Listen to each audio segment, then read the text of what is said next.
င်္ဂလာရှိတဲ့အိမ်ကျက်တီရှိတဲ့အိမ်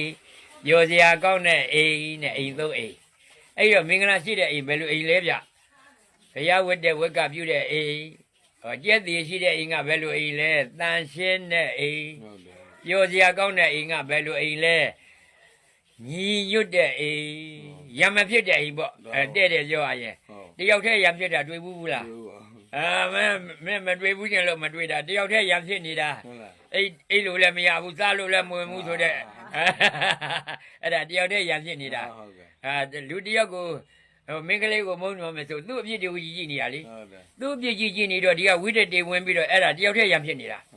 အဲ့ဒါခင်ဗျသေခြင်းတရားအပယ်သွားတာဘယ်နဲ့စိတ်မှနေလို့လဲသုံးစိတ်ထဲရဲ့လောဘနဲ့သိပြိတ္တာပြေမသွေရောက်တတ်သည်ဒေါသနဲ့သိငရဲပြေမသွေရောက်တတ်သည်မောဟနဲ့သိတိဋ္ဌံပြေမသွေရောက်တတ်သည်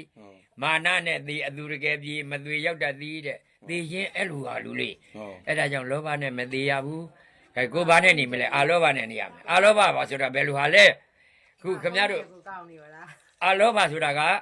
ဟိုပေကန်းနဲ့စွန်ကျဲတဲ့လူဒန်းနဲ့ပေါ့ဗျအာဒေါသဆိုတာတော့ကမင်းကလေးပြောတဲ့မေတ္တာမေတ္တာကအာဒေါသမေတ္တာဆိုတာသူများကမုန်းပြမှာလားမုန်းတာပါတော့ဘာစိတ်လဲမုန်းတာကဒေါသစိတ်ဒေါသနဲ့သိငရဲပြေလေသူများကမုန်းပြရင်ကိုကဘာလုပ်ရမလဲပြုံးပြလိုက်ပြုံးတာကပါတယ်မေတ္တာမေတ္တာနဲ့သိပြမပြေမေတ္တာကရုဏာမုဒိတာဥပက္ခပြမဝိဟာရတရား၄ပါးရှိပါသေးဗျာအဲ့ဒါနဲ့